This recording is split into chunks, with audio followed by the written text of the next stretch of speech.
Well, greetings. Welcome back to Acadian Comics. I'm your host, James Fondren, and we're continuing our six-part series. I guess this will be part 3. This is Joe Kubert's World of Cartooning, the penciling book. So I'm going to open this up and we'll get right into it.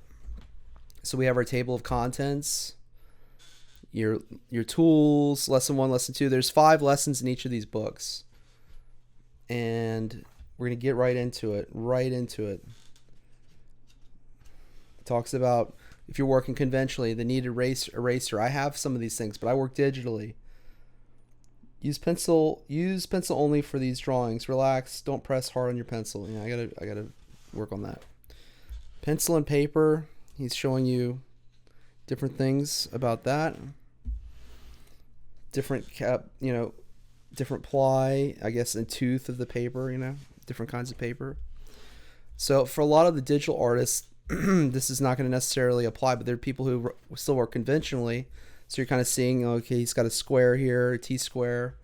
Rough out the entire, let's see, he's got an ABC here.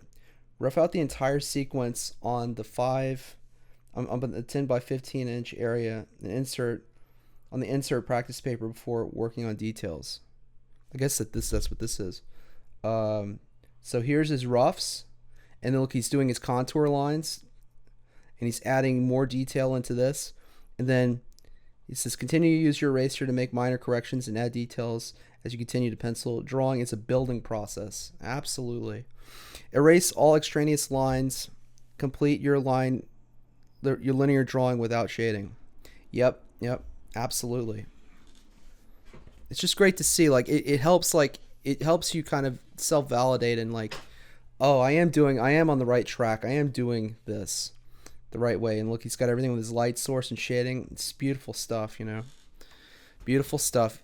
One thing I'm focusing on right now, I've kind of shifted my focus, but one thing I'm trying to do is getting a good, solid underdrawing, a really good one, and not worrying about the rendering so much, but getting that underdrawing where it's got energy and it's got oomph to it.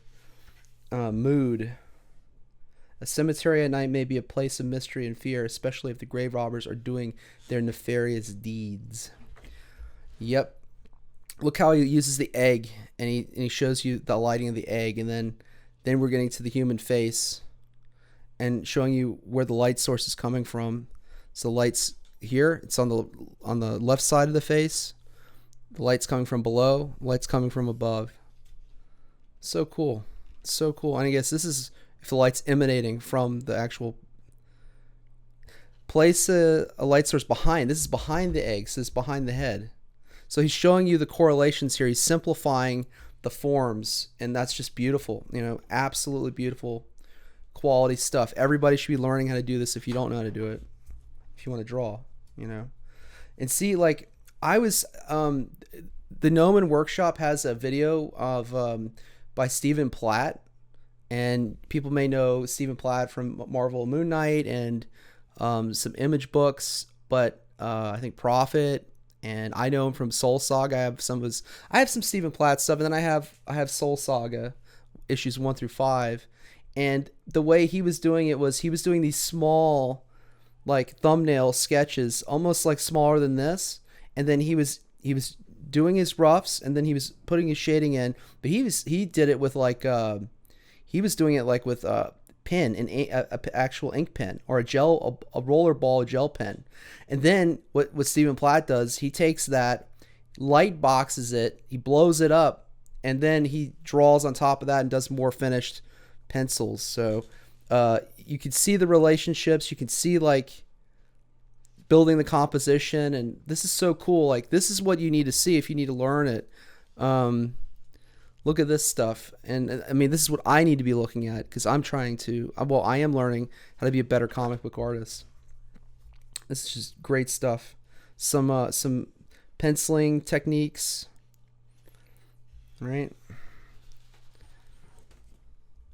Look how he's foreshortening everything. You have kind of the head-on view, and then he's foreshortening. Look how this is what's really valuable. You can see how he's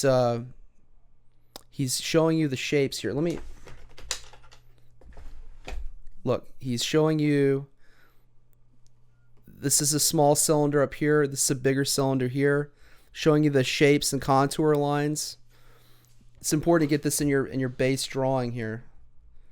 Showing you perspective, doing a lesson on perspective here.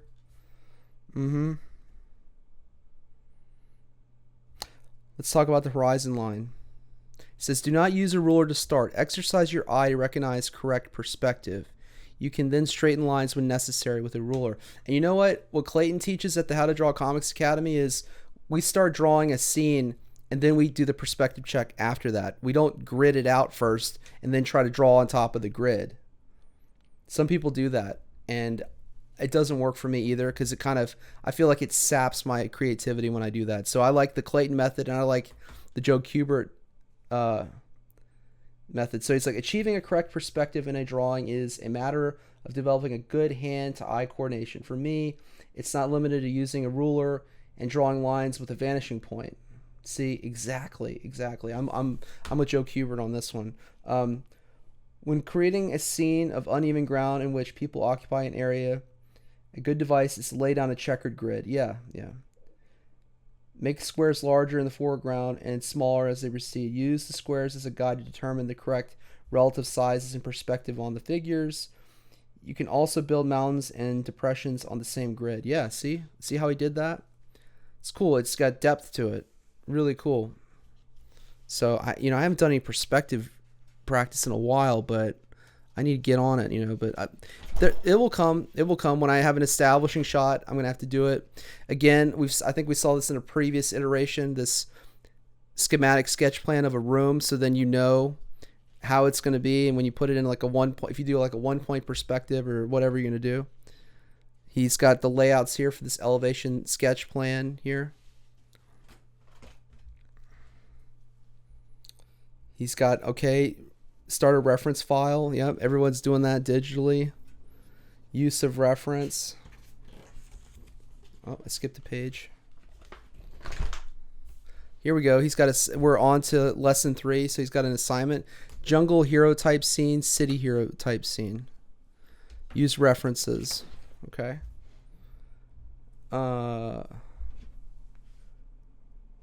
Look, he's showing you the camera, right? He's showing you, look, maybe I could do it down. Okay, so this correlates to this. So he's showing you a close-up of that. Wait. Yeah, see? And then this is a down view. Very cool. This is an up view from below. See? So he's showing you this and then this. Very cool. That is so valuable. Except for openings on double page spreads, the average comic book page is composed of 3 to 6 panels. In designing the compositions of the individual panels, a cartoonist should imagine himself as a camera. Consider all the story elements to be included, then aim your camera lens to capture a dramatic, effective picture from an interesting angle. Yeah, I remember that was, I had trouble with that, and I still do. There's a lot more that goes into drawing comics than just drawing figures or, being, yeah, there's more to it. There's so much. There's so many different disciplines. So, go back. Panel variety. He's saying no. Look, he's giving you examples. Mix it up. Look at that. It is the penciler's responsibility to design a page that will attract the reader. It is easier to draw a fight sequence with impact and incitement than a story that contains scenes of talking heads and establishing shots. Placid panels provide less opportunity for dynamic illustrations. Variety in terms of panel size and composition can help make an otherwise bland page a lot more interesting looking. Creativity applies regardless of style or rendering technique, from the simplest animation to the most complex illustration. Yep.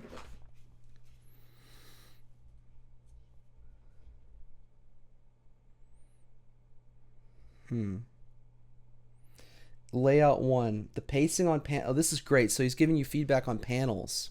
So let's look at that. Layout A. The pacing on panels 1 and 2 are hectic. Layout B. A slower paced first two panels makes it more effective payoff panel. Yeah. Okay. Yeah, I see. Layout C is a less impactful last panel because of the fast pace of the lead-in panels. Layout D, the pace is better because the reader is able to work up to the big scene. Yeah, I see what he's saying. He says you can get a good idea of pacing by doing a practice layout with simple stick figures. Do that before you render finished drawings. Oh yeah, yeah, because it takes hours to render, and so we all want to get to this point. Oh, I want to do that, but it's like, look, you got to eat your dinner before you can have dessert. Okay, you got to actually eat your steak first before you can eat your ice cream or your dessert. I think for me, rendering is like dessert, But anyway, you got to eat your vegetables too.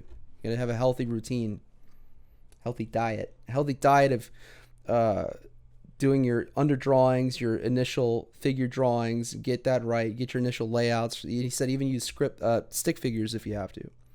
I'm going to start doing that more. So he's got the plot script and everything, and what's happening, panel 1, panel 2, panel 3, panel 4. I'm going through that.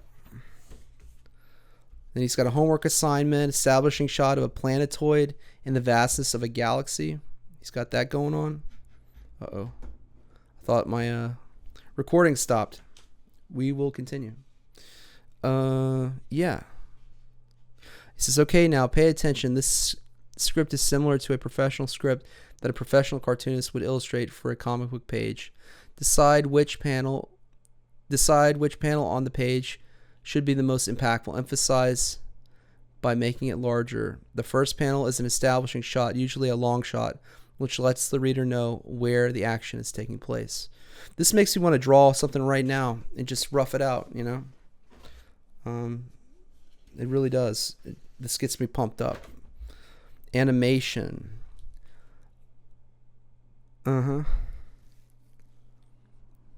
Animated simplified characters. Just remember, don't press too hard when you pencil. Relax and enjoy drawing. I do. I like drawing on my iPad, and before I liked on the Cintiq, but I'm enjoying being on the iPad more. But I need to get back on my Cintiq. Yeah. From its earliest days, comic books have been a source of freedom for artistic expression, not only in terms of style, but also in design and communication.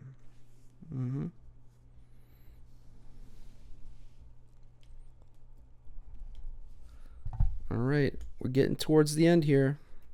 Getting close to the end. Contrast and shadow. You see how he emphasizes shadow in the previous video I did? It was on monsters, I think.